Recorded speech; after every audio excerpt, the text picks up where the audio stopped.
Bonsoir, bonsoir à tous pour ce 11e live du jeudi.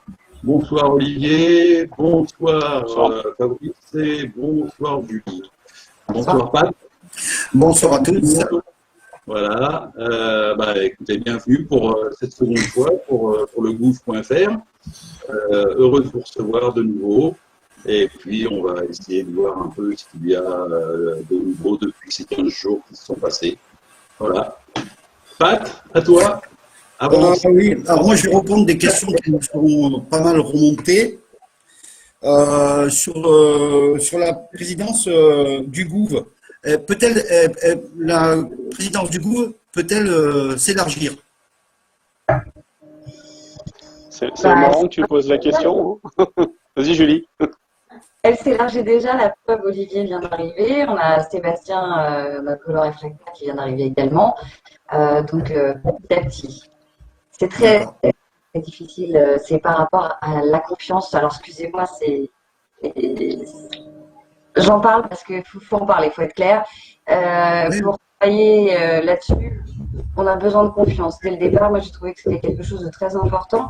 J'ai pas envie que des macronistes s'ingèrent là-dedans et puis foutent tout en l'air. Donc, pour l'instant, c'est un panel de gens tous différents, avec des métiers tous différents, ce qui est très, très important, qui vivent la réalité des choses, pas comme nos dirigeants là-haut. Et c'est la confiance qui prime avant pour entrer en présidence plurielle. Voilà. Oui, donc vous restez sur ces. En fait, c'est un groupe qui est en train de naître et qui va s'élargir dès qu'il aura des bases solides et saines, quoi. Et en sécurité surtout. C'est surtout ça. Voilà, c'est protéger un peu le gouv. Ça a pas, excuse-moi, mais ça n'a pas non plus vocation à ce qu'il y ait 70 000 personnes dans la présidence plurielle, ça n'aurait plus de sens. Hein. C'est les questions qu'on me pose, donc je les retransmets, on dit comment ils sont élus, comment ça marche, tu vois. Ouais. Ensuite, j'ai une autre question sur, pareil, comment on peut faire pour, je l'avais posé la dernière fois, mais c'est une question qui m'est beaucoup revenue, comment peut-on faire pour entrer au gouv?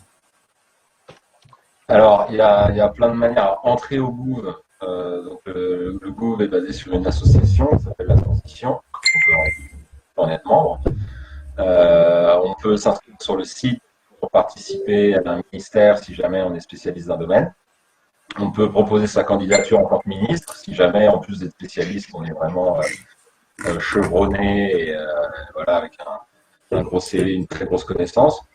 On peut s'inscrire dans les comités citoyens qui vont être tirés au sort pour discuter avec les ministres et viser le travail des ministères. Et on peut s'inscrire aussi pour être admis dans la délégation générale, c'est-à-dire toute l'équipe qui rend services logistiques, vidéo, web, presse, informatique.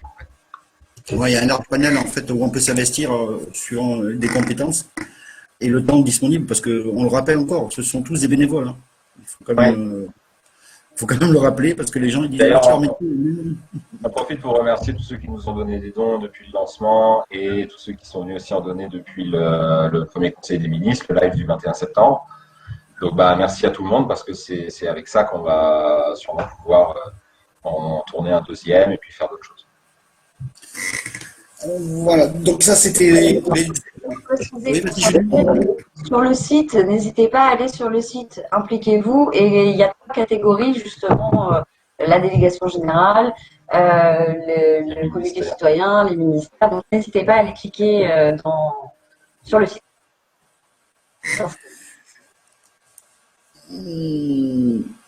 Donc ça c'était. Alors maintenant on a eu Fawzi et David Prost la semaine dernière qui ont dit que vous aviez travaillé sur les bases du vrai débat. Ah ouais. Et on demandait s'il y avait un vrai débat qui serait encore plus grand. Là c'est avec 42 000 personnes, mais s'il y avait 100 000 personnes qui revendiquaient des choses, est-ce que vous serez prêt à mettre ce programme en place? En fait, nous, le principe, c'est qu'on se base sur toutes les consultations populaires qui sont crédibles. C'est-à-dire pas juste des votes Internet sur des pages Facebook avec des chambres d'écho de tel ou tel bord qui vont voter tous en masse sur telle ou telle option. mais des consultations massives. Et il y a le vrai débat. Et le vrai débat, c'est quand même 1,2 million de gens qui sont venus donner leur avis pour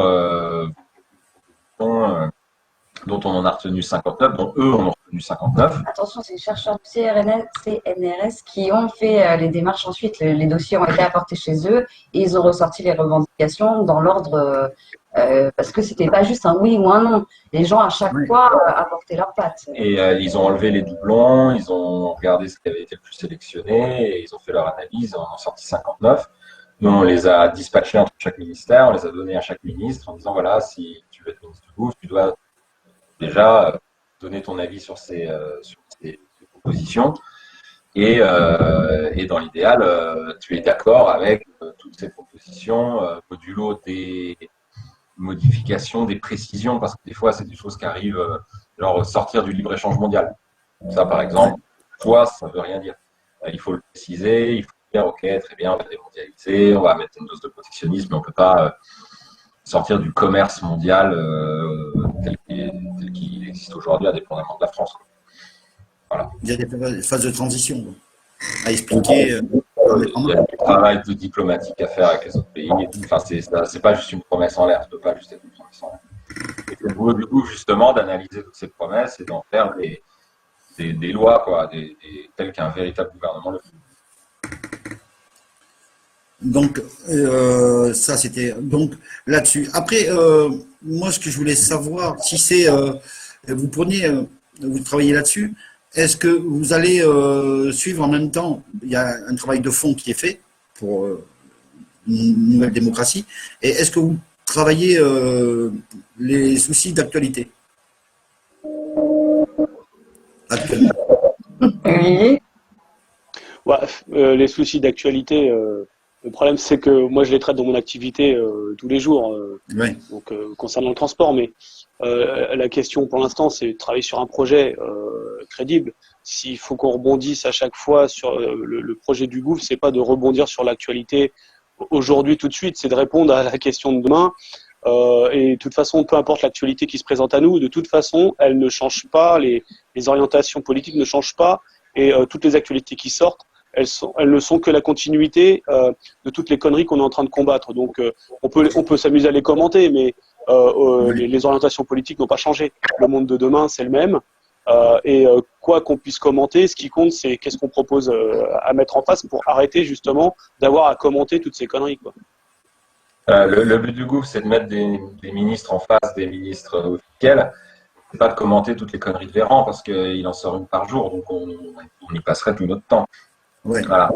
Donc, on préfère laisser ça aux merdias, en fait. Hein. C'est leur boulot. Non, mais commenter, je vais dire, par exemple, c'est pas commenter que les réactions, parce que là, on n'en finirait pas, mais une prise de décision sur un cas.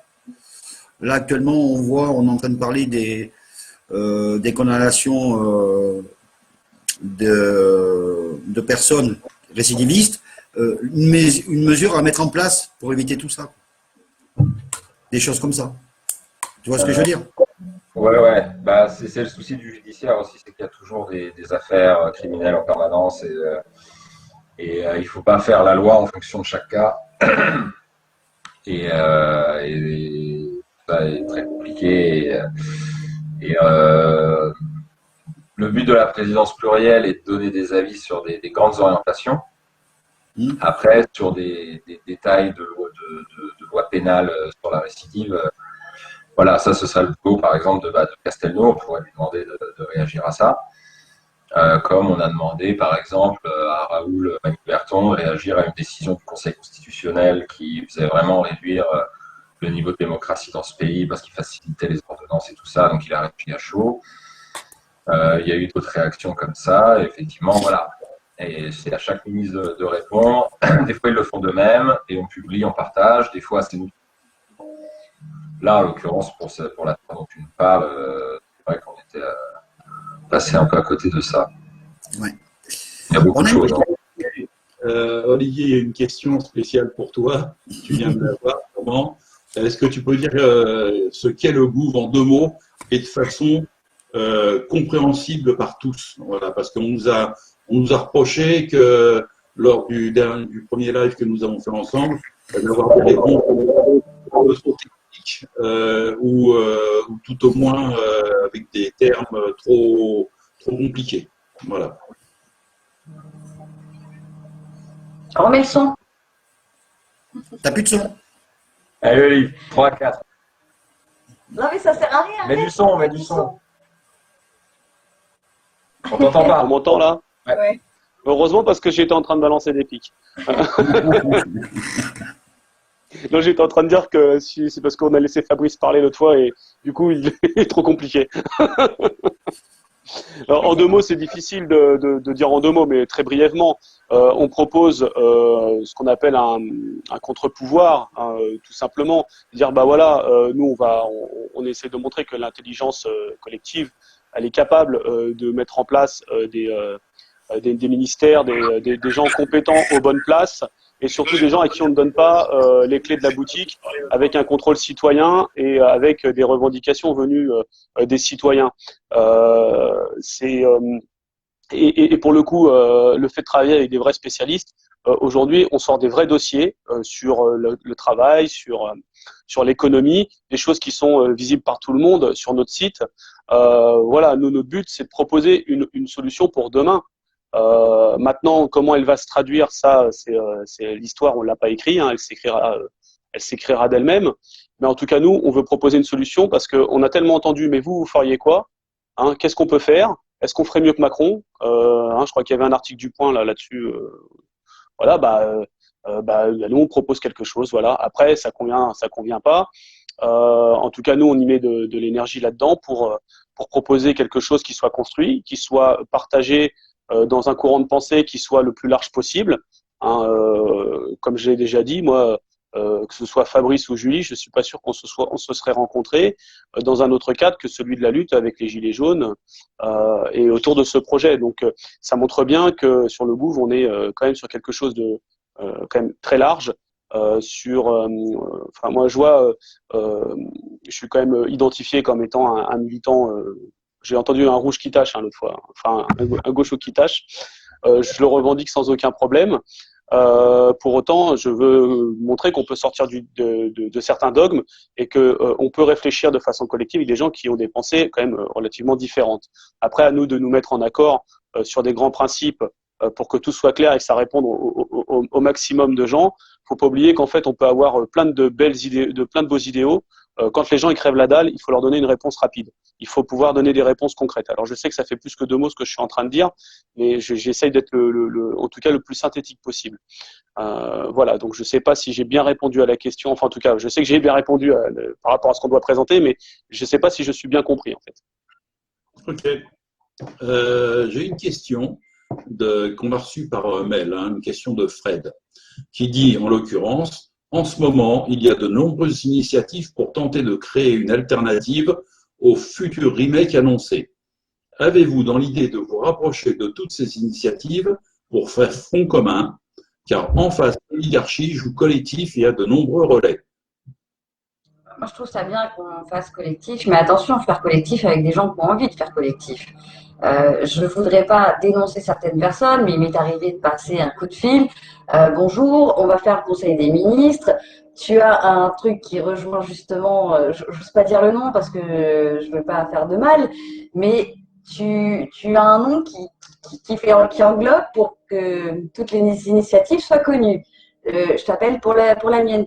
Ah ben non, pas pour la tienne, ni pour celle de machin. Ah oui, bon, d'accord, ok, donc on ne peut pas travailler ensemble. Et là, on parlait d'une banque qui allait se mettre en place. Justement, juste avant, je disais, ce serait bien peut-être de contacter la banque citoyenne. Enfin, donc, voilà, franchement, moi, je ne suis pas fermée. Enfin, on n'est pas fermé, quoi. Puis le Gouv, c'est comme ça se veut un CNR avec des gens de gauche et de droite. En fait, ça peut accueillir potentiellement n'importe qui est dans la lutte et qui a envie que les choses changent et qui a pris conscience que le système était totalement bloqué, qu'il ne fallait pas se contenter de voter aux prochaines élections. Parce que là, j'ai un chien qui me colle un peu. Voilà. Mais donc, du coup, c'est ouvert à tout le monde. Mais il y a quand même une condition, c'est à ceux qui sont eux-mêmes ouverts au fait qu'il y a des gens qui viennent de tous les horizons. Donc ça veut dire que ceux qui sont trop ancrés, trop sectaires à droite, ou trop ancrés, trop sectaires à gauche, ils vont sûrement avoir du mal avec l'initiative. Mais bon, bah, tant pis. Mais nous, en tout cas, on est ouvert à bosser avec tout le monde.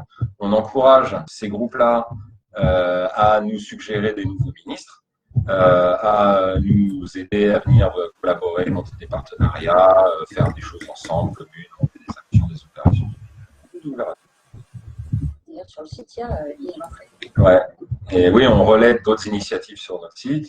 Et puis, dans le formulaire de contact, il y a partenariat, tout ce qu'il faut. Oui, en fait, si les gens sont trop ancrés à gauche ou à droite, c'est qu'ils n'ont pas compris l'évolution citoyenne, quoi. C'est des gens de bon sens. C'est simplement ça, des gens qui ont compris, qui ont du bon sens pour faire évoluer cette société et remettre l'humain au centre de Il y cette a société. quelques exceptions près, des gens qui ont compris ça, c'est des gens qui n'étaient pas dans la rue avec les gilets jaunes. Parce que Oui. ça sautait aux yeux quand on était dans la rue. Oui, mais pas que. Il y a des gens qui sont chez eux et qui ne sont pas forcément gilets jaunes C'est vrai. aussi et qui ne se reconnaissent plus dans la politique d'aujourd'hui. Arrête avec droite, gauche, on ne se reconnaît plus. Donc, il faut travailler ensemble et remettre l'humain, comme tu viens de dire. Mais en fait, si tu veux, c'est l'État, ce qu'a voulu l'État maastrichtien, hein, ils sont en train de lisser tout. Ils veulent aussi lisser nos régions, ils veulent tout lisser en fait, hein. Ils veulent tout uniformiser. Il y a plus de, on le voit, il n'y a plus de grands débats, il n'y a plus de gens de tête, il n'y a plus rien. Ils ont tout éteint. Il y a des robots. On a le droit d'être malade du virus que pour prendre les transports, mais pas pour sortir ou aller au restaurant, que pour travailler. Heureusement, il y a des gens comme Olivier hein, qui envoient quand même du lourd. Des questions parce qu'elles sont en train de venir là à présent. Donc là, on en a une. Êtes-vous prêt à vous allier ou à prendre en considération d'autres mouvements GJ qui se sont créés en ayant eu les mêmes idées que le Move? Oui, Oui, c'est la même question. C'est la même question. Voilà. Et d'ailleurs, on est en train de, faut rien révéler, mais on est en train déjà de monter des choses avec des groupes formés, qui s'étaient formés soit avant nous, soit après. D'accord. Une autre. Êtes-vous prêt à répondre aux défis d'une élection locale ou nationale, ou à défaut fournir les clés pour éviter de se faire embourber pendant les prochaines échéances électorales? Moi, je peux répondre sur une partie parce que moi, quand je suis rentré dans le gouv, il y a une chose que j'ai quand même voulu qu'on éclaircisse, c'est que des élections locales, par exemple les municipales, je ne crois pas que ce soit notre vocation de proposer quelque chose ou voilà. Parce que moi, comme j'ai dit, j'ai vu que dans le chat, il y en a qui demandaient si on était apolitique. Non, moi je suis pas apolitique, hein, je suis politique, mais de toute façon, je pense qu'on est tous politiques hein, dans ce qu'on fait. Et moi, qui suis militant communiste, je sais quand même reconnaître l'énorme travail qui est fait par mes camarades dans les municipalités et je veux pas qu'on retire, mais comme d'autres obédiences en fait, hein, il y a des obédiences qui font le travail dans les municipales, c'est beaucoup des gens très engagés souvent et le problème c'est pas de proposer autre chose que ce qui peut se faire dans les municipalités, le problème c'est de donner les moyens aux municipalités de fonctionner donc moi déjà je voulais quand même pas qu'on se mêle de tout, qu'on règle le problème à la source pour donner à ceux qui font le travail au quotidien les moyens de continuer à être au plus proche des citoyens. Et pour le coup, il y a des militants politiques qui le font très bien. Ou d'ailleurs, il y a même des listes communes ou des choses comme ça, ou des sans-étiquettes dans les municipalités qui font le boulot. Donc on n'est pas là. Enfin, Fabrice, tu me le confirmeras parce qu'on a eu cette discussion ensemble. Mais d'autant que les prochaines municipales sont 6 ans en plus. Donc, ouais, en plus on a le temps. Mais non, mais voilà. Par contre, la question de répondre à une échéance politique nationale, on parle bientôt des présidentielles, évidemment. Hein, ça, c'est une question qui peut se poser. Est-ce que la révolution aura lieu avant? Est-ce qu'il faudra passer par les urnes? Ça, c'est comme je vous ai dit, on n'a pas encore écrit l'histoire, mais en tout cas, ce qui est certain, c'est que oui, on ne veut pas laisser la main à un système politique qui, de toute façon, perdure depuis des dizaines d'années, des décennies. On a beau présenter des couleurs à droite, à gauche, on est toujours dans le même système, malgré les obédiences politiques qui ont pris la main sur les dernières, comme je dis, depuis des décennies. Après, je pense que Fabrice, tu peux compléter là-dessus. Oui, sur le national, c'est sûr que c'est verrouillé en France autour de l'élection présidentielle.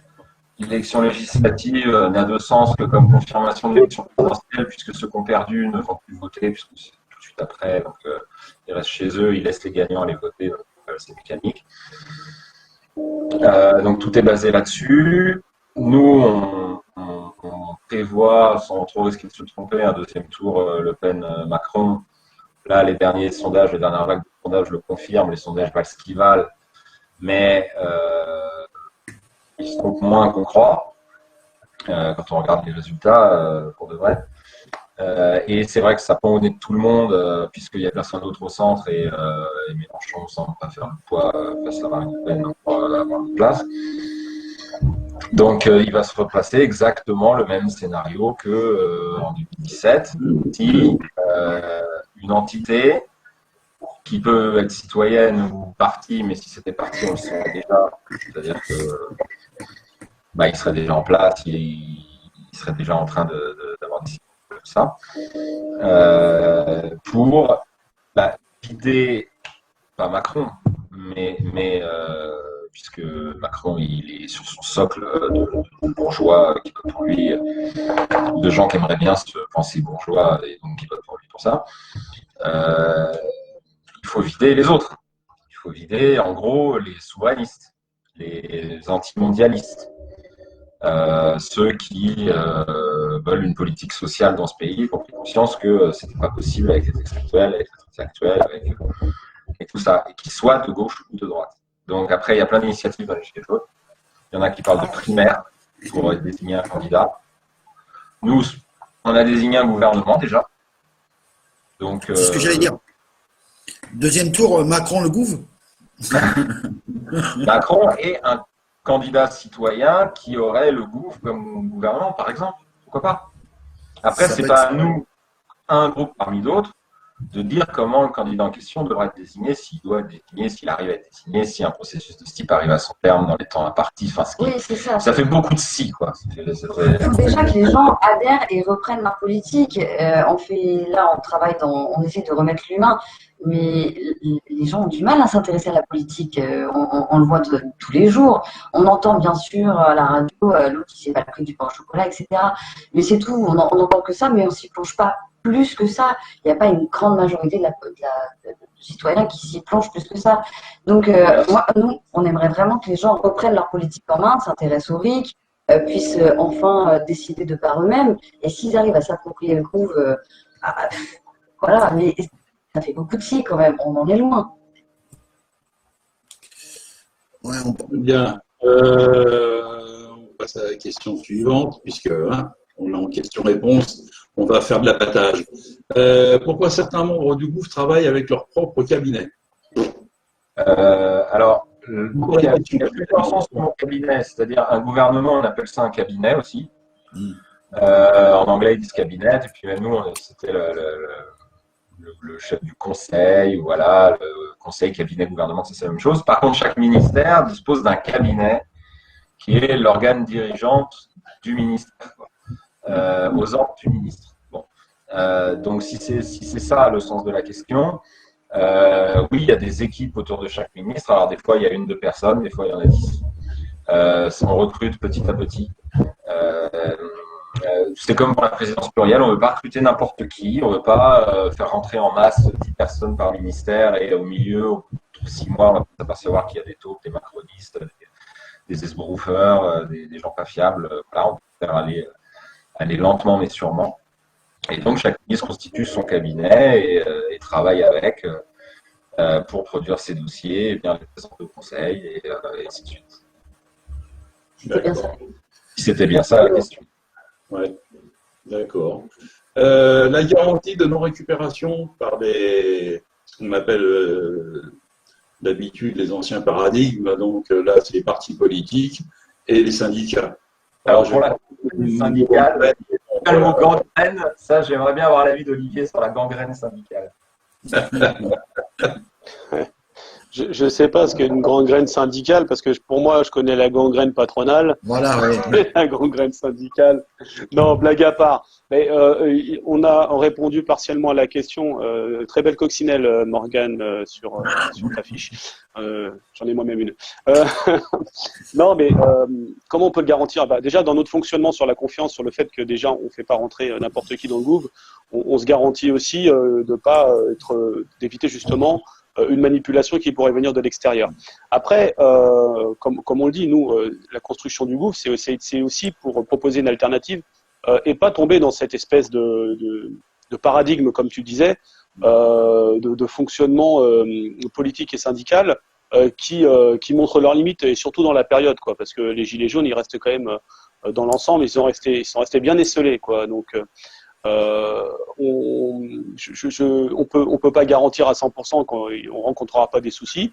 Pour rien vous cacher, il y a déjà eu des petits soucis et des remaniements entre guillemets, des gens qui sont partis. Il y a vous voyez, moi je suis arrivé il y a très peu de temps.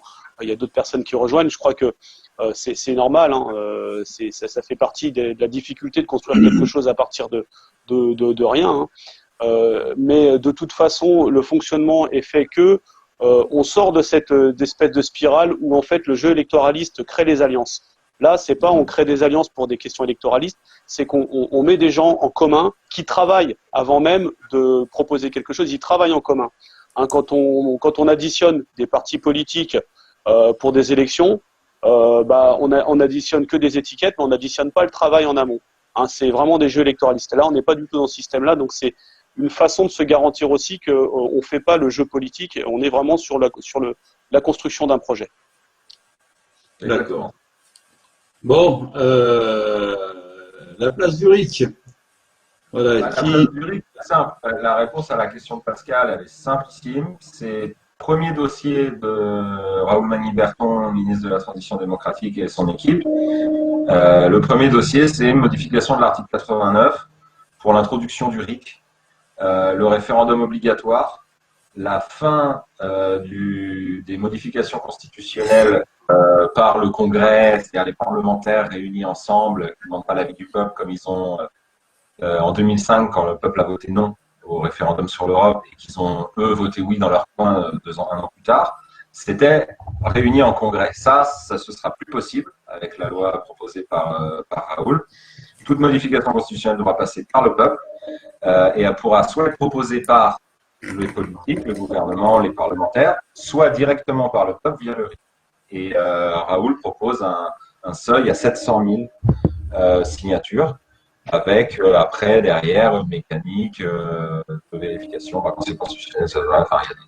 Il y a du temps imparti pour la campagne, pour qu'elle soit honnête, pour que tout le monde ait le temps de s'exprimer, les partis du non.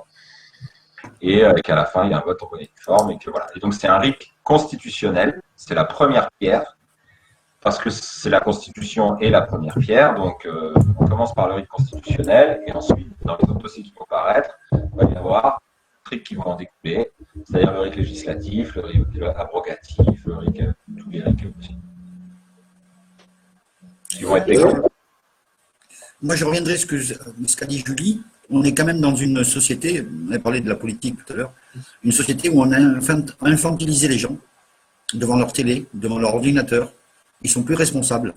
Et c'est cette transition-là de l'infantilisation à la responsabilisation qui est dure à faire. Les rendre responsables. Avec le RIC, c'est les rendre responsables. Est-ce que les gens sont prêts à ça? Tellement qu'ils ont été formatés depuis pas mal d'années. Je sais pas. C'est notre souci. Je pense qu'il y a vraiment un ras-le-bol, on l'entend dans la rue, on l'entend partout. Les gens râlent, râlez plus, décidez. Ça va être chaud. Hein. J'espère, je croise les doigts, c'est un peu le but. Après, il y a peut-être une pédagogie à mettre en place, quelque chose, mais je pense que les gens sont capables, ils sont capables de râler, ils sont capables aussi de trouver des solutions, quand même. Ils sont capables d'être même responsables et de ne pas voter des trucs démagos, des trucs qui ont l'air politiques, simplissimes, des fausses bonnes idées. D'ailleurs, les gens ne votent plus à cause de ça, parce qu'ils ont la peste ou le choléra. Ils ne veulent plus voter. Ils veulent que le vote blanc soit comptabilisé, parce que ça prouve justement qu'en face, ben, ils n'ont pas ce qu'ils souhaitent. Donc, si on leur apporte, ils prendront leurs responsabilités, je pense. Mais en plus, je pense qu'il faut pas généraliser. Hein. Les gens sont intéressés par ce qui se passe. C'est juste qu'à un moment, ils en auront le cul de ce qui se voit et de voir qu'en fait, ils n'ont aucune action. Donc, à un moment, quand on voit que ce que l'on dit, ça part aux oubliettes, évidemment que les gens s'intéressent plus. Moi, je ne crois pas que les gens soient infantilisés. Ceux qui sont infantilisés, c'est ceux qui le souhaitent, c'est ceux qui ont décidé d'être serviles. Évidemment, c'est pas d'aujourd'hui. Et puis, je crois pas que les gens soient plus bêtes que 20 ans avant. C'est juste dans le contexte dans lequel ils évoluent, les choses évoluent différemment, mais on a toujours tendance à dire les gens c'était mieux avant, c'est cela. Moi, je le pense, c'était mieux avant sur certains aspects, mais les gens sont pas plus cons. Hein. Ils naissent avec le même cerveau. Voilà. Donc, par contre, qu'est-ce qu'on leur propose d'année en année? C'est évident que, je veux dire, à un moment, personne ne remet en cause le fait qu'il y ait des élections présidentielles, qu'il y ait des votes à l'urne. Donc, à partir de ce principe-là, moi, je dis qu'il faut faire confiance aux gens. Justement, ceux qui veulent pas du RIC, qui veulent pas de référendum, hein, c'est souvent des gens qui ont intérêt à ce qu'il n'y en ait pas, parce que les décisions qui sont prises entre petits copains, c'est pas les mêmes que quand tout un peuple qui quand même s'est politisé de plus en plus dans la période, je trouve. Hein. C'est un danger pour certains. Donc non, il faut vraiment faire confiance aux gens, et je pense que l'intelligence collective, on en a beaucoup, on en a énormément, et c'est d'ailleurs pour ça qu'on vit une telle répression en ce moment en France. Et je pense que c'est pas infantilisé, je pense que les gens font plus. Parce qu'ils n'ont pas la main pour faire les choses, donc forcément, ils font rien. Ils n'ont pas la main pour le faire, ils n'ont pas la main pour décider, donc forcément, tu peux rien faire, tu fais rien, tu fais l'autruche. Tant pis, je dois payer, je paye.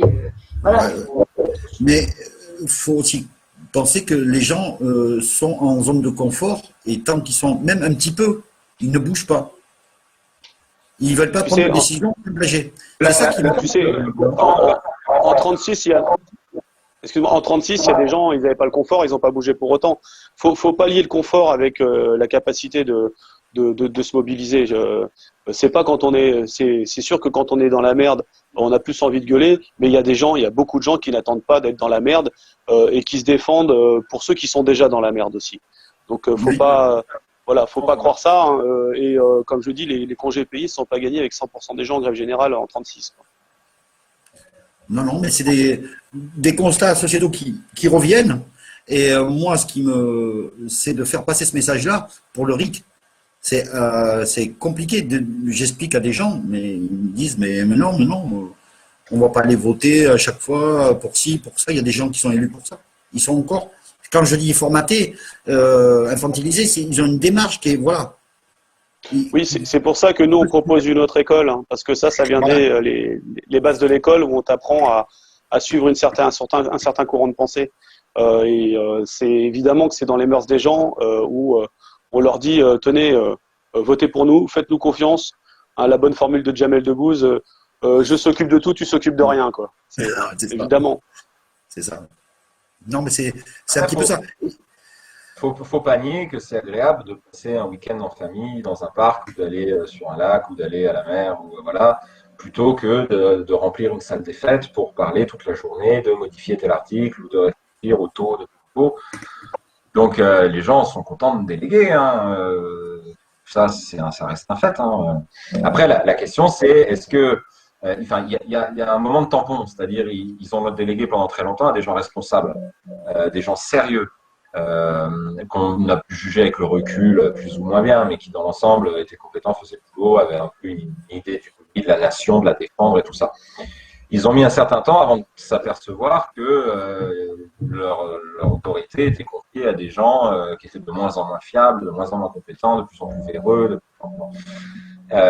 Et au moment où le constat était vraiment clair, là les gens se sont dit ok, ils le font tellement mal que là maintenant c'est à nous de reprendre les rênes, c'est à nous de décider pour nous, puisqu'ils ne sont pas capables de bien le faire. Voilà. Mais tant que des gens bien le font bien. Et puis c'est 700 000 signatures déjà de base, donc c'est pas non plus si 700 000, tous les Français ne veulent pas s'investir, C'est un peu comme les présidentielles, j'ai envie de dire, si on n'a pas voté, je suis ce qu'il y a. Après, je pense qu'avec le nombre de gens qui peuvent voter sur un RIC, on a quand même un grand panel, donc ça pourrait correspondre à des gens qui n'ont pas forcément envie de s'investir aussi en politique. Avec 700 000, le référendum sur l'initiative sur ADP serait passé. Ouais, par exemple. Non, mais je dis ça. Julie Fabrice, juste une petite chose. Vous devez avoir des téléphones qui vibrent ou des choses comme ça, il y a des bruits parasites qui passent. C'est pas c'est peut-être Pat, rien. Ça c'est sûr. C'est pas moi. Donc, vous voyez. On passe à la prochaine question ou pas? Le micro, la prochaine fois, je vais voir. Peut-être que c'est ça qui fait du bruit, je sais pas. Elle a un peu de gosse. Ah oui, ça va mieux. Ouais, j'ai bien envie de répondre à la prochaine question là. Oui. Ouais, moi aussi, c'est pour ça, je vois, ça fait un petit bout de temps et je la trouve assez pertinente la question. Enfin, les autres le sont aussi, mais celle-là est très intéressante aussi. Allez-y, battez-vous. Olivier, tu veux? On va peut-être la lire. Non, vas-y. Où situez-vous la différence entre l'entre-soi des énarques et la cooptation de la présidence plurielle? Alors, j'ai une réponse assez détaillée là-dessus parce que, voilà, mais je vais essayer de faire court. Globalement, l'entre-soi. Pourquoi on dit entre-soi?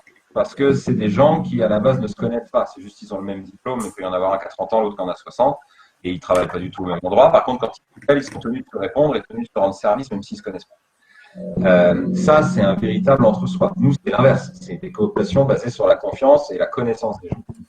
Ensuite, les énarques, quand on les connaît un peu, on sait, et ça concerne pas mal de gens de la période Hollande et compagnie, c'est des gens qui sont devenus soit de gauche, soit de droite, en fonction de qui avait gagné au moment où ils sortaient de l'ENA, en fonction de leur affectation dans tel ou tel corps auprès de tel ou tel gars qui était lié à telle ou telle politique et les a fait monter là ou là. Enfin, c'était des gens sans colonne vertébrale politique, qui étaient prêts à tout. D'ailleurs, c'est ce qu'on leur apprend à l'ENA, c'est tu obéis aux ordres et quoique tu obéis aux ordres venus de l'État, une fois que l'État c'est toi, quoi que tu décides, tu auras raison. C'est ce que Claude Rochet a expliqué à notre dernier conseil, parce que lui, il est énarque, notre commissaire au plan du gouvernement, et qui veut faire interdire l'ENA, parce qu'il veut renouveler totalement le cheptel administratif et politique. Il y a des très bons énarques qui font du très bon boulot, mais la présidence plurielle, c'est pas ça du tout.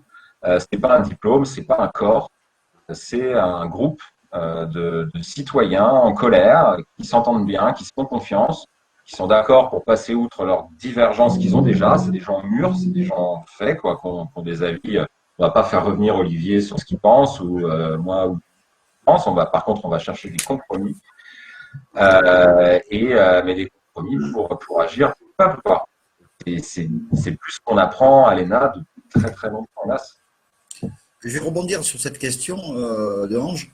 On voit que on peut changer les politiques, peu importe. C'est l'État profond qui gère. On sait très bien que c'est Bercy.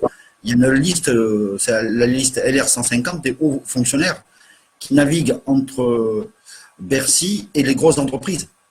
Et donc là, on a lié le capital à la politique. Et c'est là où on est en danger, en fait. C'est ça. Et votre mode d'action sur l'état profond. Olivier. Pardon. Sur l'état profond. Excuse-moi. Un coup de balai là-dedans, on en parle plus. On est d'accord. Ne pas, voilà. Non, il y a du balai à passer, il y a des choses à interdire, les revolving doors, le fait de faire État, banque, État, grosse industrie. Voilà, il y a des choses qui sont, voilà, il y a des choses qui sont pas tolérables. Je veux dire, quand on travaille pour l'État et après travailler pour des intérêts capitalistes, évidemment qu'il y a conflit d'intérêts, quoi. Donc, il y a des choses qui sont pas tolérables. Après, moi, je suis pas contre les gens qui font des études, mais tu sais, on qualifie pas quelqu'un par rapport à son niveau d'études aussi, tu vois. La question, c'est je crois que c'est Claude Rochet qui nous en avait parlé. Tu prends en France, on dit toi t'as fait quoi? On va dire moi j'ai fait ça comme étude. Et dans d'autres pays, toi t'as fait quoi? Ben moi j'ai construit une fusée, moi j'ai fait ceci, moi j'ai fait cela. Tu vois, il y a aussi, voilà, je pense que la question c'est pas de faire des hautes études, c'est comment on les place et comment on donne de l'importance aux gens. Est-ce que c'est parce qu'ils ont fait des études ou c'est parce qu'ils ont la capacité de répondre à des vraies questions? Et contrairement à ce qui se passe en France, où on voit bien que ces gens-là sont là pour la plupart. Hein. Moi, je connais des énarques très bien. Généralement, je connais même des énarques de gauche, mais qui veulent pas se montrer parce que justement, ils ont un problème avec ça, c'est qu'ils sont très peu et ils jouent pas ce jeu-là, quoi. Ouais, enfin, je vais pas dire ce que tout le monde en pense déjà, quoi. Je veux dire, à un moment, si on veut changer ce pays, il faut le changer en profondeur, et ça commence justement par ce qu'on met en responsabilité. Est-ce qu'on veut des toutous, ou est-ce qu'on veut des gens qui savent réfléchir et qui prennent des initiatives à proposer et pas à imposer. Ouais, donc il y a tout un système aussi à modifier dans cet état profond, dire que les politiques, c'est pas un métier, quoi. Pour moi, c'est être au service de son pays pendant une durée déterminée et ça s'arrête là. C'est pas un métier. Le problème de l'état profond, c'est pas les politiques. L'état profond, il n'est pas élu. L'état profond, il dirige la place des politiques malgré les politiques. Et la purge, ça urge. Ça urge. Il y a plein de hauts fonctionnaires qui ont le sens de l'État, qui sont des gens très bien, qui sont neutres, qui servent, qui dirigent avec brio et sérieux, technique et tout ce qu'on peut. Ces gens-là seront ravis de rester, et ceux qui prendront le pouvoir pour sauver ce pays seront ravis de les garder. Mais il va falloir changer beaucoup d'effectifs. Hein. Mais parce que cet état profond, c'est pas le même que celui qui est aux États-Unis et qu'on décrit, qu'on voit dans les séries, et choses comme ça. Chez nous, c'est un peu plus honteux. Et ça va tourner autour de Bercy, ça va tourner autour de la grande banque, du militaire aussi, évidemment, parce qu'on est un gros pays militaire.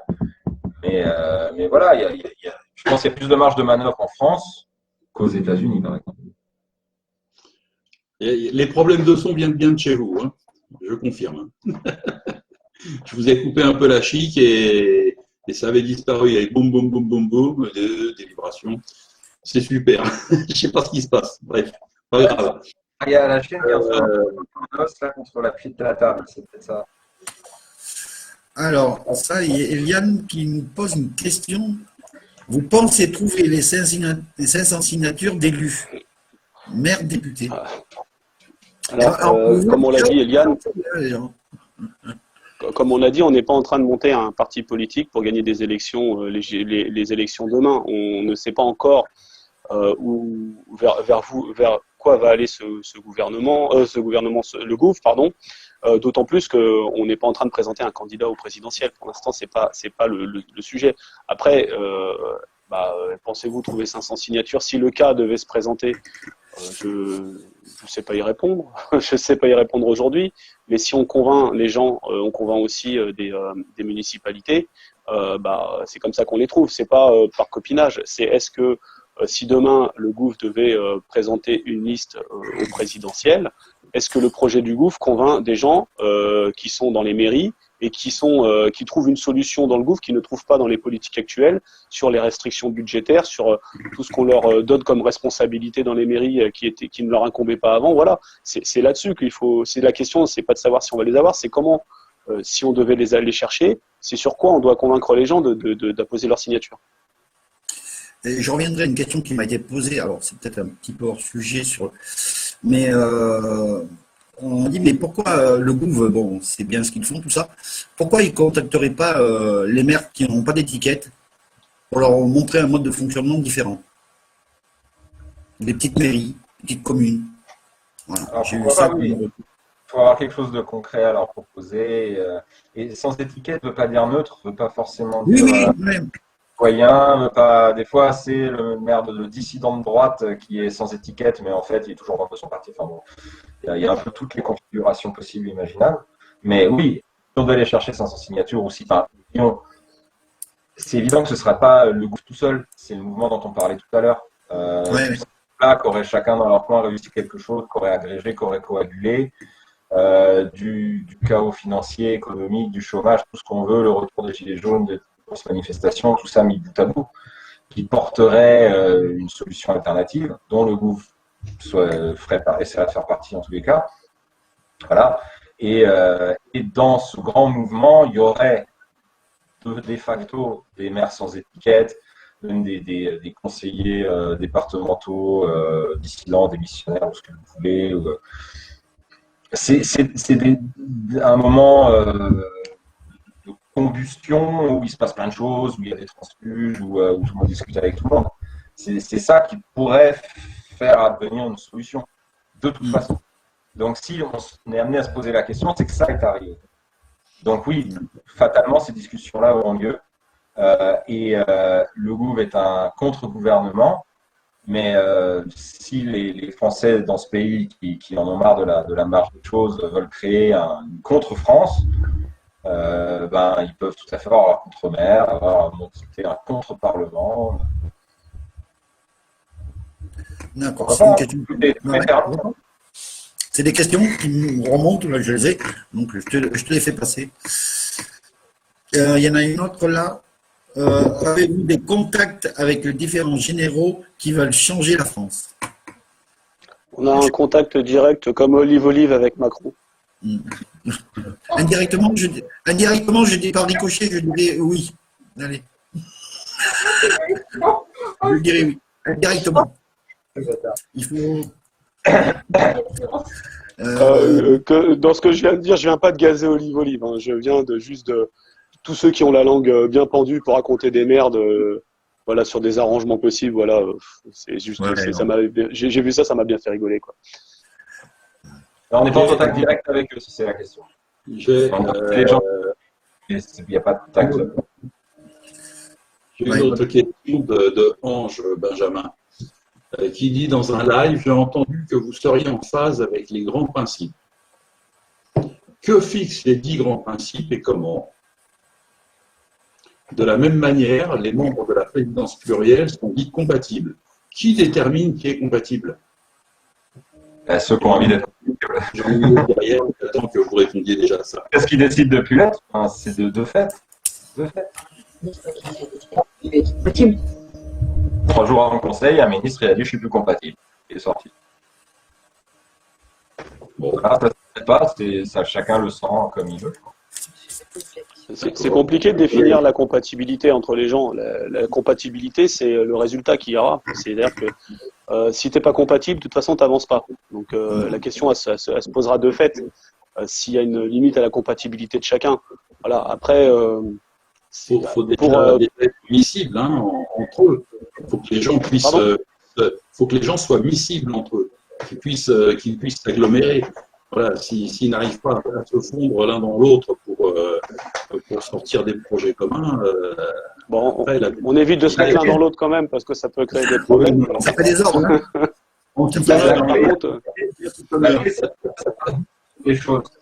La clé, c'est de ne pas dire ça, c'est non négociable. C'est-à-dire que si tu ne penses pas exactement la même chose que moi sur l'immigration, exactement la même chose que moi sur la longueur de la corde avec laquelle on va prendre des patrons une fois qu'on aura collectivisé l'intégralité des moyens de production, et que tant qu'on ne sera pas 100% d'accord là-dessus, on ne pourra pas s'entendre, et je resterai dans mon coin avec mon groupuscule. Ça, effectivement, c'est ne pas être compatible. Dès qu'on s'ouvre et qu'on accepte que tout est négociable, potentiellement, pour le bien du pays, parce que c'est l'urgence, parce que l'histoire le demande, et ben à ce moment-là, on devient largement compatible avec plein de trucs. Et les Gilets jaunes l'ont prouvé, hein, c'est pas de la théorie, c'est de la pratique. Voilà. Moi, je nuancerais légèrement le propos de Fabrice. Il y a quand même des choses qui sont non négociables au niveau, qui montreront la limite de ma compatibilité avec le projet. Je l'ai déjà dit, moi, il y a des choses qui sont juste pas négociables, comme le poids des chaînes. Hein. Ça, syndicalement, je le laisse à la CFDT. Mais par exemple, tout ce qui est fascisme, ça peut pas du tout avoir sa place. Mais je crois que là-dessus, je crois que c'est la volonté de chacun. Donc, que tout le monde est d'accord sur le gouv, on n'est pas des fachos, quoi. Donc là-dessus, voilà. Moi, c'est ma limite. Après, merde, j'ai perdu le fil du coup avec ma connerie là. Je reparlerai quand j'aurai retrouvé un peu mon temps de cerveau. Non, mais après, et là, je veux appuyer sur cette différence. C'est pas parce qu'on montre un drapeau blanc-rouge qu'on est fasciste. C'est des symboles qui nous ont été enlevés, comme la souveraineté. Ça nous a été enlevé. Je suis d'accord. Moi, le drapeau bleu-blanc-rouge, j'ai pas envie qu'il soit associé aux fâches. Voilà, il faut se battre. Mais c'est pour les mêmes raisons que quand j'entends les gens dire ouais non faut pas rejoindre tel truc parce que c'est les fachos, bah en ces cas-là, si tu veux, laisse le terrain à certaines personnes, hein, et puis laisse-les s'accaparer le débat d'idées, laisse-les s'accaparer les audiences et tout ça, et puis quand ils auront bien tout mal axé, ils auront bien tout géré, bah, tu viendras pleurer. Voilà, donc en effet, il faut pas laisser les choses comme ça, il faut pas laisser les signes. Moi, je suis drapeau bleu blanc rouge. Je vais pas dire que je suis quelqu'un qui le porte. Je préfère le rouge, le bon rouge. Mais voilà, mais il y a des choses comme ça, oui. Tout comme voilà, moi j'aime bien fumer un cigare de temps en temps. J'ai pas envie que le cigare ce soit le symbole pour les bourgeois, quoi. Bah, moi j'ai le droit de fumer un cigare. Hein, moi je dis rien n'est trop beau pour la classe ouvrière. Donc voilà, il faut pas laisser tout un tas de choses nous échapper. Olivier, le but, tu parles de classe ouvrière, mais c'est qu'il n'y ait plus de classe, le but du coup. Alors je vais le dire très clairement, ceux qui pensent que les cadres, les maîtrises et les opérateurs ne font pas partie de la même classe se mettent un doigt dans l'œil.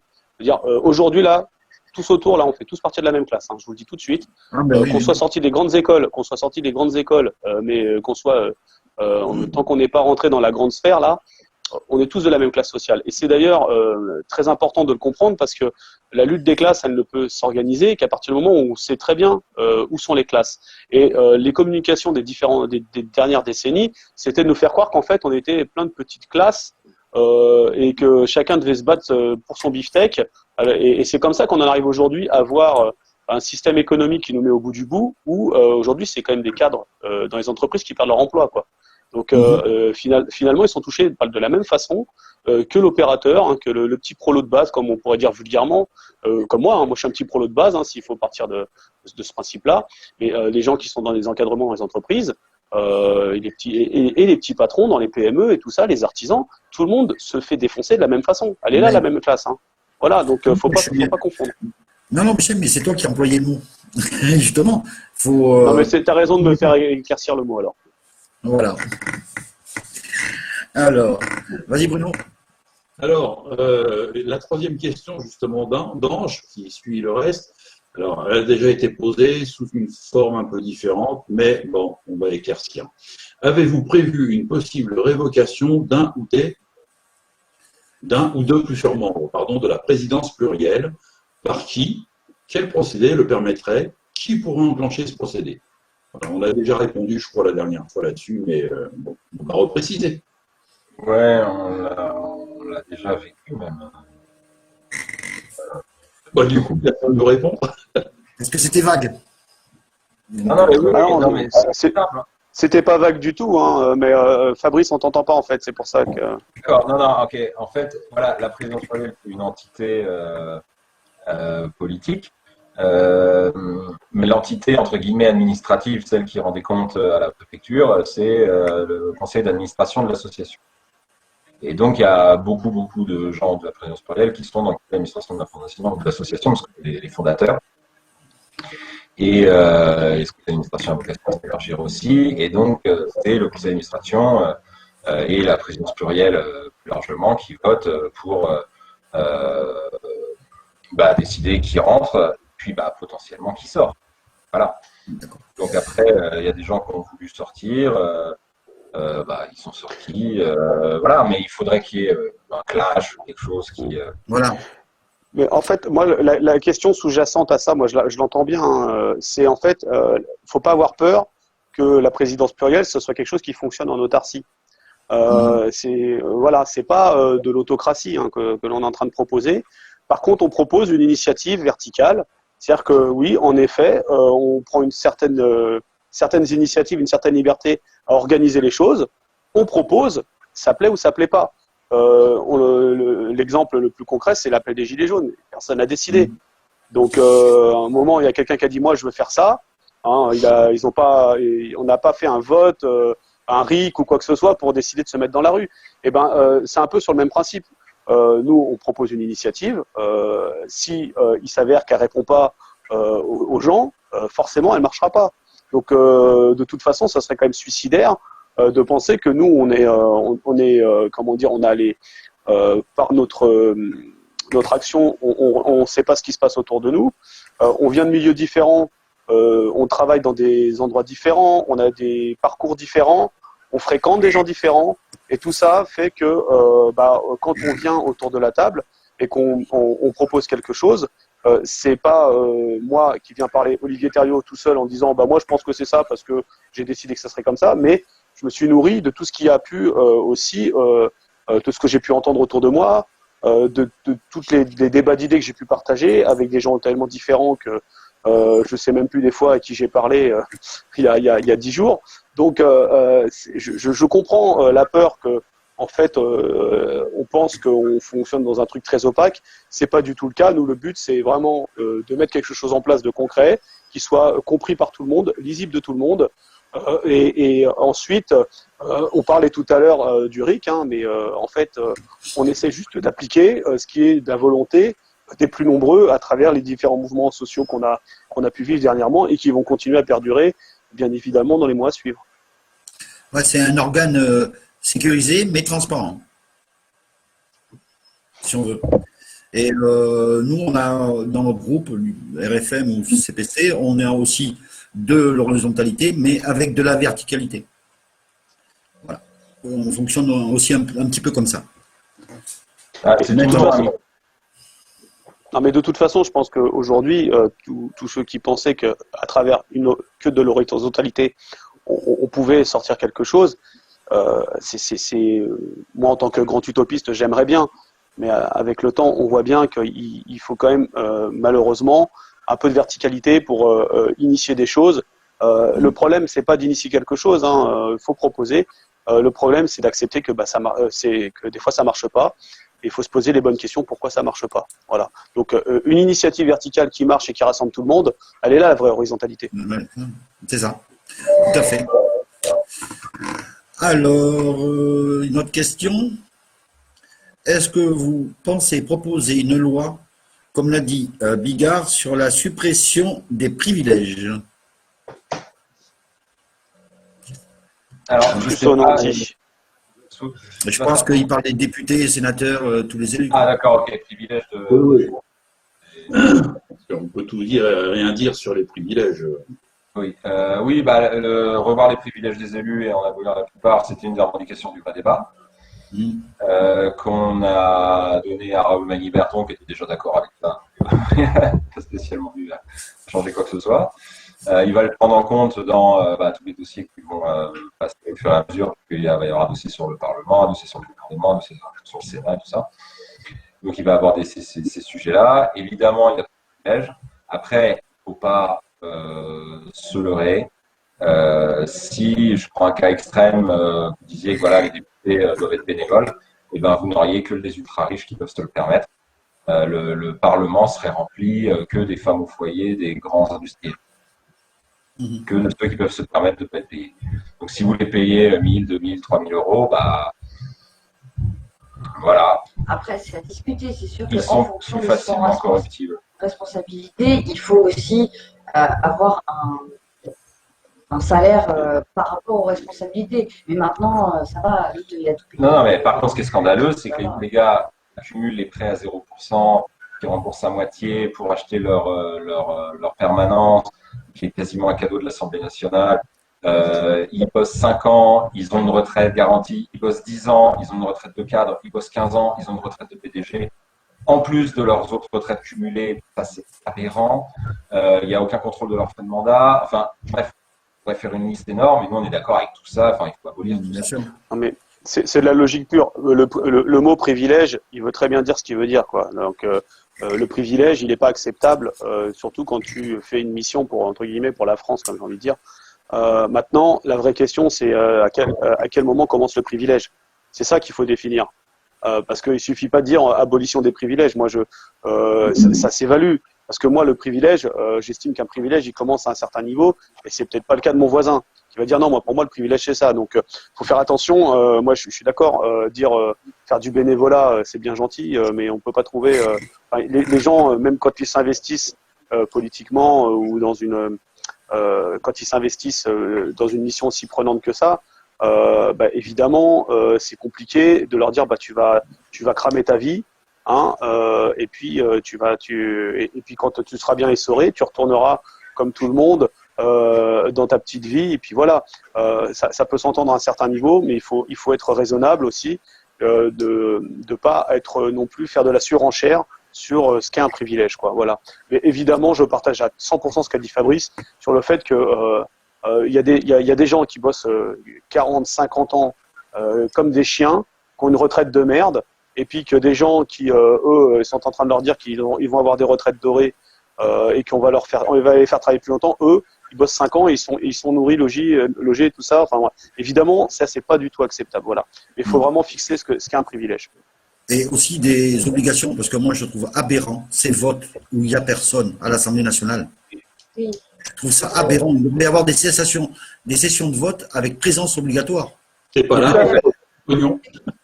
Les gens, ils sont payés à pas y aller. C'est un truc. Tout à fait. Mais alors après, ils vont te dire que si tu les forces à être à Paris, ils ne seront pas dans leur circonscription, contre leurs électeurs. Soyons sérieux. Les politiques devraient être au service du peuple. Pas le contraire. C'est pas à nous d'être à leur service. C'est pas. On les paye, donc on est l'employeur. On n'a jamais vu un employé décider de son salaire. Eux votent leur salaire, hein, et ils viennent dire aux petits, messieurs, il va falloir serrer la ceinture, il va falloir qu'on nous prenne de la CSG, du CRDS, et eux, ils s'augmentent de 30%. Non, c'est pas sérieux. C'est un bon exemple, hein, quand même, ce que tu viens de dire, parce que tu viens de me faire une ode au syndicalisme. C'est que les députés, en fait, ils montrent l'exemple, Bruno. Les députés montrent l'exemple, ils négocient leur salaire. Moi, j'invite tous les gens à se battre, à se syndiquer et à aller négocier leur salaire, plutôt qu'aller, aller accepter des mesurettes et des petites primettes. Syndicalisez-vous. Et puis arrêtez l'outil de travail et négociez votre salaire comme les députés. Voilà, ça me va, ça. On négocie pas. Et entre ouvriers, on décide, on va se donner tel salaire. Non, on propose même pas au patron. Mais tu vas nous payer tant. Voilà. Mais par contre, moi, sur la présence à l'Assemblée nationale, moi, il y a au moins une journée dans la semaine. Et c'est là où le rôle du député, le gars, il est député. Il n'est pas président de 40 associations, de 3 syndics, non, il est député. Et il fait son taf de député. Non, mais si tu veux, ce qui est scandaleux, c'est qu'il soit là, pas là, c'est dur à gérer. Tous les pays se posent la même question. Passer son temps en séance, c'est effectivement pas être sur le terrain, que ce soit sa circonscription ou autre, mais t'es pas en train de visiter des usines, t'es pas en train de lire des bouquins pour t'informer, t'es là, t'es en séance, et voilà. Donc il faut les deux, il faut être à la fois intérieur et extérieur. Maintenant, le problème, c'est quand ils sont pas là parce qu'ils sont non pas en province ou dans une usine ou quoi, mais avec leur maîtresse ou au resto avec des lobbyistes. Fatalement, c'est là que ça foire. Mais on les juge sur le résultat, quoi, sur le résultat de l'école. Et par exemple, si quand il y a des votes et qu'on voit celui qui est de garde, qui fait poste un par un, il a les clés de tout le monde, il bip, il vote pour tous ses copains. Le type qui est pris en train de faire ça, c'est fini, il est suspendu, il n'est plus député, ou alors il a 2 ou 3 mois de salaire en moins, quoi. Bon, déjà ça va les calmer. Quand on voit. Simple, quoi. En théorie, mais il s'applique pas, il n'y a aucune sanction, il n'y a rien. C'est aberrant. L'état d'urgence sanitaire a été prolongé avec 47 députés. Ouais. Non, mais sans déconner. Moi, on te dit on est en guerre. Ah ouais, mais je ne sais pas où ils sont, les guerriers, mais c'est la 7e compagnie, les députés. Hein. Ils font la tenaille, on ne les voit pas. Quoi. Et s'ils avaient été tous réunis, le vote aurait été le même. Mais ça ne fait rien. Et comme disait Bruno, ils sont au service. Ils ont oublié ça. C'est pas eux la lumière. C'est nous, on les paye. Je crois que c'est sous, je sais plus si c'était sous Hollande ou sous Sarko, enfin bref, c'est l'un des deux. En gros, il y a les Bleus qui étaient dans l'hémicycle et qui se disaient c'est bon, on est 4, on va pouvoir passer notre loi. C'était prévu comme ça, au milieu de la nuit et tout. Sauf qu'il y avait les Rouges de l'autre côté qui, eux, étaient cachés derrière les colonnes, ils avaient prévu le coup. Et 30 secondes avant le vote, ils sont rentrés et eux étaient 8, alors que les autres étaient 4. Donc, ils ont réussi à faire que la loi ne soit pas votée. Tu te rends compte. Donc là, le gouvernement a engueulé ses troupes en disant vous pourriez quand même être 9, les gars, parce qu'au moins on aurait assuré le coup, quoi. Et ils se sont assis sur le vote contre, ils ont refait le truc, les gars sont venus à 10 cette fois, ils ont voté oui et terminé. En fait, ça n'a servi à rien. Donc, quoi qu'il arrive, la majorité l'emporte, c'est ça le Parlement. Mais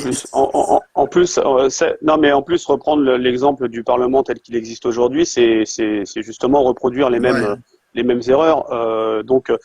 Déjà, ce problème-là, il doit disparaître. La présence des députés, déjà, on peut leur forcer la main, mais c'est surtout que si elle est juste conditionnée à passer des votes, ça sert à rien, quoi. Et puis, du coup, comme on l'a dit, le but, c'est quand même pas c'est de redonner le vote aux citoyens. Donc, sur des choses comme ça, évidemment, pour les députés, il y a des choses à faire. C'est inacceptable de voir que des décisions se prennent en tout petit comité. Et ça, s'il faut rassurer ceux qui nous regardent là-dessus, évidemment qu'on n'est pas là pour répéter les mêmes choses. C'est pas du tout ce qu'on veut. Encore une question, Bruno?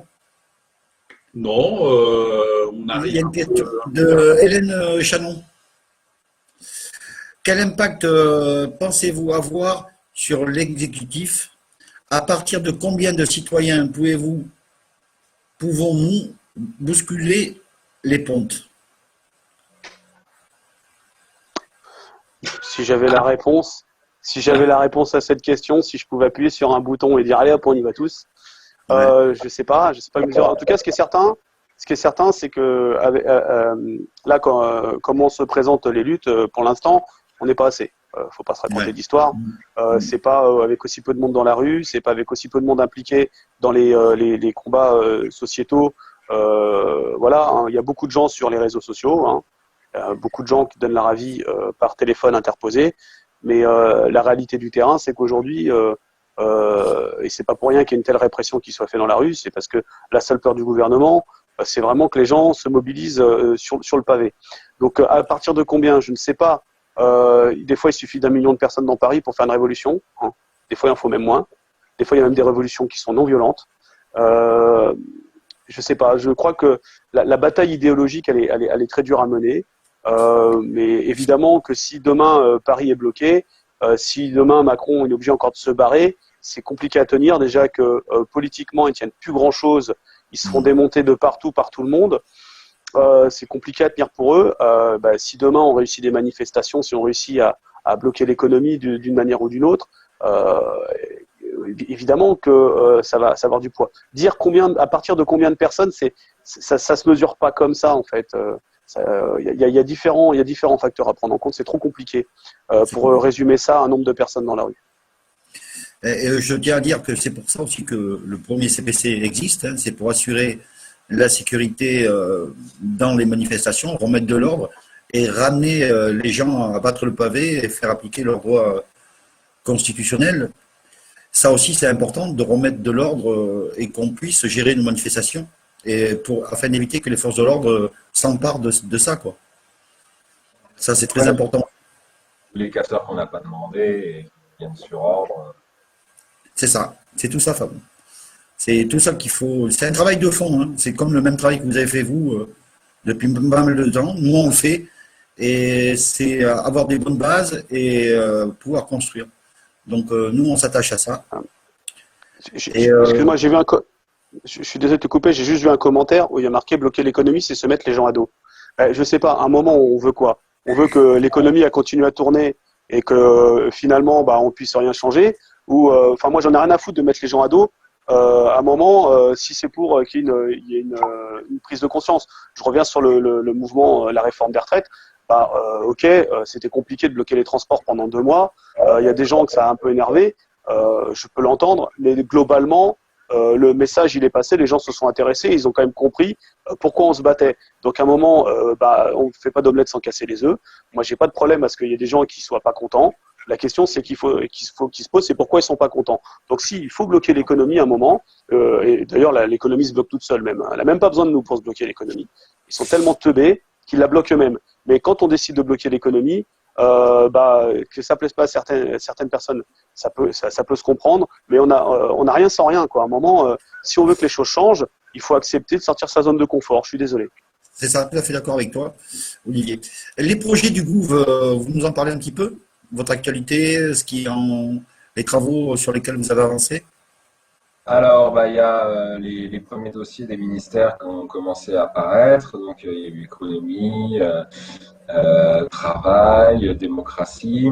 Donc, économie, c'était les réponses du ministère de l'économie du Louvre au vrai débat, du vrai débat. Le travail, c'était le droit opposable à l'emploi de Jacques Antonoff. La démocratie, c'était sur donc, le RIC constitutionnel, l'article 89. La monnaie a sorti un dossier sur l'histoire de la monnaie, un autre sur la souveraineté monétaire. Et il y a d'autres dossiers qui sont dans les tuyaux et qui arrivent, un dossier sur la défense et l'outre-mer, sur la défense de la zone maritime, et ainsi de suite. C'est des choses qui vont être relativement techniques, c'est-à-dire c'est des choses précises qui rentrent dans le détail, mais l'idée c'est que ce ne soit pas écrit dans un jargon technique, que ce soit accessible à tout le monde.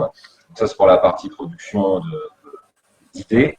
Et après, pour les formats, on prépare le deuxième conseil des ministres, qu'on va bien faire en novembre, ou en tous les cas avant la fin de l'année.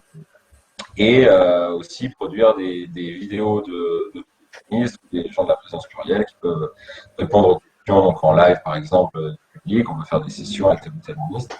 Et puis, on imaginait des actions à mener qui impliquent les ministres, qui impliquent les équipes et qui les emmènent sur le terrain. Voilà, il y a plein de choses. Ouais. Et puis, faire connaître le groupe maximum. Et recruter. Et recruter. Et autrement, on peut vous rejoindre, donc on a fait passer le petit Bernard tout à l'heure, et vous aider aussi financièrement. Hein, parce qu'on a appelé aux dons parce que tout ça, ça demande quand même. Le nerf de la guerre reste l'argent, et même si c'est pas beau d'en parler, il faut en parler. Les gens, ils sont bénévoles, mais ils ont aussi besoin d'une aide financière. Donc, n'hésitez pas à les aider dans leurs beaux projets aussi. Il faut de l'argent, ne serait-ce que pour organiser. Vous avez vu le résultat du premier Conseil des ministres. C'est une logistique relativement lourde qui coûte quand même beaucoup d'euros. Hein. Faut pas se raconter d'histoire. Il y a des choses qui coûtent cher. Et évidemment, pour avoir du résultat, on n'a rien sans rien. Maintenant, c'est pas des petites cagnottes pour aller se faire plaisir nous au McDo ou acheter nos clopes ou des trucs comme ça. Voilà, même si je sais que par contre il y a certains gilets jaunes qui vivent sur des cagnottes et je comprends et c'est dur pour certains. Bon, là on parle pas de faire des cagnottes individuelles, on parle bien de faire fonctionner un projet et je pense que plus les gens seront convaincus et puis plus ils nous donneront les moyens financiers de le réaliser et plus les solutions viendront vite. Oui, tout à fait d'accord avec toi. C'est dans ce sens-là que je l'entendais. On a une dernière question. Pour les handicapés, avez-vous des projets? Alors, le gouv démarre, on peut avoir des projets sur tout, on a des idées sur l'accessibilité, mais l'idée c'est que le handicap fait partie du ministère des Affaires sociales, familiales et du handicap. C'est un ministère qui n'est pas pourvu pour le moment, et ça me permet de rappeler qu'il y a à peu près la moitié des ministères qui sont pourvus, l'autre moitié qui n'est pas pourvue. On aurait bien aimé tous les pourvoir, mais on trouve ça bien aussi de sortir avec des ministères encore à pourvoir pour que les gens puissent donner leur candidature. On aimerait bien que des femmes se présentent. Les affaires sociales, familiales et handicap, sans faire de mauvais clichés, ça peut tout à fait être un poste pour des femmes compétentes parce que dans ces domaines-là, on a énormément. Non, mais c'est pas ma faute si dans ces domaines-là, il y a énormément de femmes qui sont performantes, qui ont des postes de direction, qui ont des grosses expériences et des choses à partager. Donc, s'il y en a qui nous entendent et qui ont des projets à mener là-dedans, qui ont des idées bien arrêtées, bien sourcées et qui ont envie de monter une équipe pour apporter cette expertise-là au groupe, avec plaisir. Voilà. Bien. Un petit mot de la fin, Olivier? Non. Non, pourquoi c'est déjà la fin, mince. On y arrive, on s'y dirige, oui. Alors, on essaie je vais répéter un format qui ne soit pas lassant sur la longueur. Voilà. Bon, ça tu as bien raison. Non, mais je vais répéter. Éventuellement. Au pire, je reste tout seul. Hein. Je vais répéter ce que j'ai déjà dit. Je vois, il y a pas mal de questions. En fait, vous avez les réponses sur le site. Hein. On pourrait répondre à beaucoup de questions et c'est normal que des fois on nous repose les mêmes questions parce que je peux comprendre que tout le monde ne suit pas tout le temps les lives auxquels on assiste et c'est bien normal. Tout le monde a une vie. Par contre, juste en allant sur le site, vous verrez que même si tout n'est pas rempli, ce qui est rempli est très bien rempli et très clair. Donc, je vous invite à aller sur le gouv.fr, hein, et pas le gouvernement, hein, mais bien le gouv.fr. Mais pas, demandez pas une carte grise. Voilà, non, vous ferez pas de carte grise sur ce site. Il y a pas de CERFA à récupérer, il y a rien de tout ça. Hein. Et franchement, il y a déjà beaucoup d'informations et évidemment, on continue de recruter, on continue d'essayer de s'entourer des meilleures intentions et voilà. Contrairement à ceux qui voudraient laisser du temps de cerveau disponible à la télé, nous on veut du temps de cerveau pour construire ce projet. Ouais. Je vais juste rebondir là sur Entrée de Pierre Guichard. Je ne sais pas comment il se débrouille pour ne pas réussir à commander quelque chose à La Réunion et se le faire livrer de la métropole. Hein. Moi, je l'ai déjà fait à l'époque quand j'y habitais à La Réunion, donc du matériel, j'en ai fait venir. Hein. Voilà. Donc, je sais pas. Je ne sais pas par où il passe. Éventuellement, il me contacte en MP, je lui dirai, on en discutera. Voilà. Fabrice, ouais, s'il faut finir par un petit mot, peut-être que tu as quelque chose avant. Moi, je veux juste te remercier parce que je trouve que c'est très important de remercier les gens. Donc, je voudrais remercier nos ministres qui nous font confiance, leurs équipes et puis tous ceux qui participent, qui sont cachés derrière et qui ne sont pas là ce soir. Mais voilà, merci à tous, merci à toutes les équipes. Et voilà, c'était tout. C'était très important pour moi de vous dire merci. Et de rien. T'as oublié Pathé Bruno? Voilà. Non, c'était... Oui, pardon. Non, c'était pas... Fabrice allait le dire. Oui, voilà, c'est un numéro de bêtise qui vient rôder. Merci Pathé Bruno et merci à tous. Merci, on dit merci qui? Merci. C'est un plaisir de vous recevoir, vous êtes agréable, tout se passe bien. Voilà. Non, il n'y a pas de souci. Mais c'est normal, Julie, de parler des gens du gouffre qui ne sont pas là, mais qui viennent la prochaine fois. Voilà, qu'on nous change Olivier, qu'on nous change. Ah, mais oui, mais laissez-moi tranquille, merde.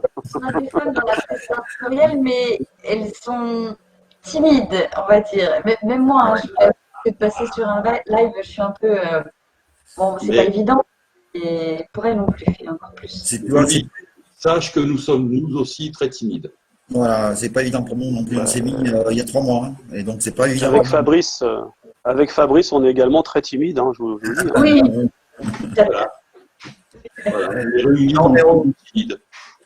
Autrement, s'ils veulent venir dans un cadre assez tranquille pour pouvoir s'exprimer tranquillement, voilà l'endroit pour le faire. Ici, il n'y a pas de souci. Nous, on vous accueille avec grand plaisir. Votre projet, comme j'ai dit, ça fait un grand coup de frais à tout le monde. Ça a mis de l'espoir parce qu'ils ont vu ce qu'ils parlaient, vous l'avez fait, en fait. Ce que les gens parlaient autour des ronds-points.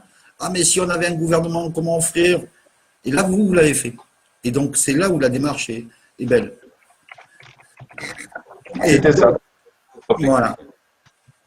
Donc, je vous remercie à tous les trois. Et donc, j'envoie aussi un petit coucou à tous mes frères d'armes. Je serai bientôt avec vous vendredi en réunion. Surtout, abonnez-vous au premier CPC, aimez la page. Je vais laisser le mot de la fin à Bruno. Encore merci à tout le monde. Voilà, il a prêché pour sa chapelle, je veux prêcher pour la mienne. Venez sur la page de RFM, inscrivez-vous, abonnez-vous.